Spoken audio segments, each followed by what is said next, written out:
Hello and welcome back to another Practically HD video. Today we've got the second episode, well, not really episode, but generally the second video on the FIFA 17 demo. Now here I am playing a friendly Manchester City and Man United, the derby that was played the other day. Of course a little bit different though, we are at Stamford Bridge this time.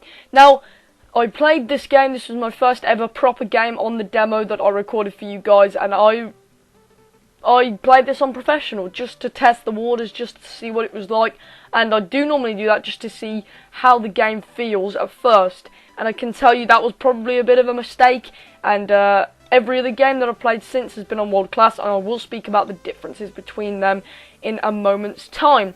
But you see, we get off to a, well, stunning start with a brilliant bit of skill from Raheem Sterling. He felt so beautiful on this ball. This video is basically just going to be about how I feel about the game so far, my impressions of the game, how I find the best ways to play the game at the moment. Obviously, it can change as the entire game will change at some point. The entire game does feel different quite often from the demo to the main game in the actual release on the 29th of September worldwide.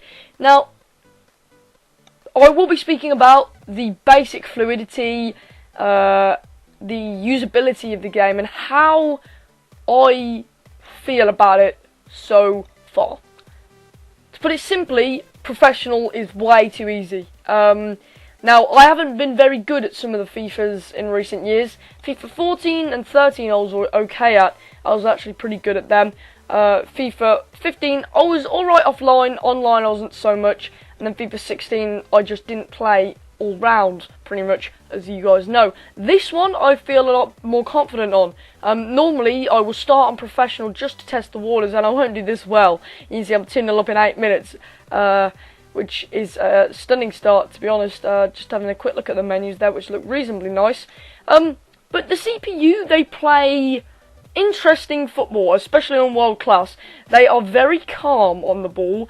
They are very difficult to get the ball off. But last year, you found that there was a lot of nil-nils, a lot of crap, boring games.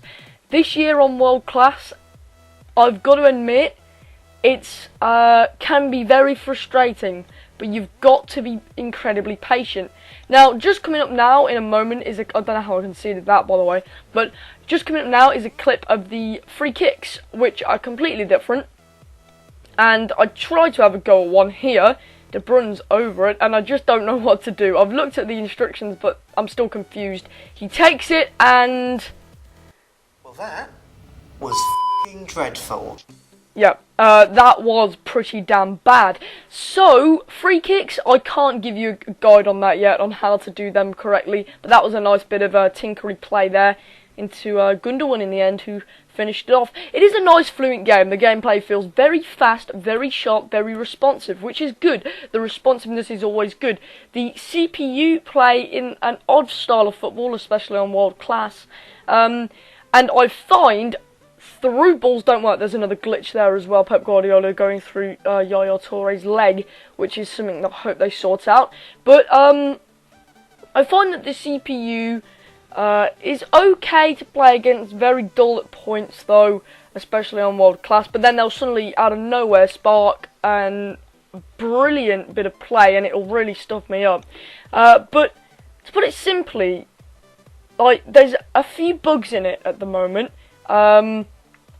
I'm not going to lie, the through balls are crap, and I'm a player who relies on through balls quite a lot. I love a good through ball, and if you get it right, you can do it well, but the through balls aren't very good. The passing is a lot sharper, however, and the crossing is a bit better. But look at this, like, things like that, just silly things like that. Why is that happening? That shouldn't be happening, even in the demo version of the game.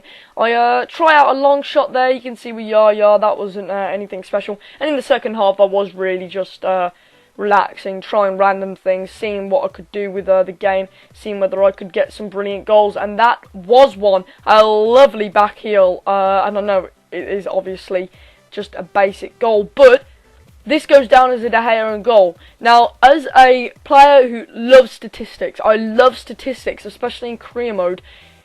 Leroy Sané, new signing for City, if this was his first game, and that went down as a De Gea own goal, I would be so frustrated, because that is in no means an own goal. They need to make sure that deflections don't go down as own goals all of a sudden. Actually, United get a few chances towards the end, which did surprise me, if I'm honest. One thing that they do need to also sort out is, I'm not sure, surely the Premier League's got the proper licensed scorecard overlays. You've got the generic ones at the moment, even on the journey when you're playing in the Premier League and it states Premier League, you've got the generic ones. Obviously this is just a friendly, so it will be generic. But so far, that's my opinions, that's my thoughts on the game. I'll play a few more games on World Class, see how I do. Hopefully I'll do decent. Few different team combinations. What'll be coming up next? I think I'm going to actually be trying to do a guide on how the best ways of playing this game is. Patience is the key. You can get some really nice build-up, on the ball, and you can slide it into the corner of the gap behind. And over the tops don't really work this year either, to be honest. But either way, I did end watching. Make sure you subscribe for more FIFA 17 videos. I know this was only a short one. I wanted to keep it snappy and concise. And that will do me for now. See you next time.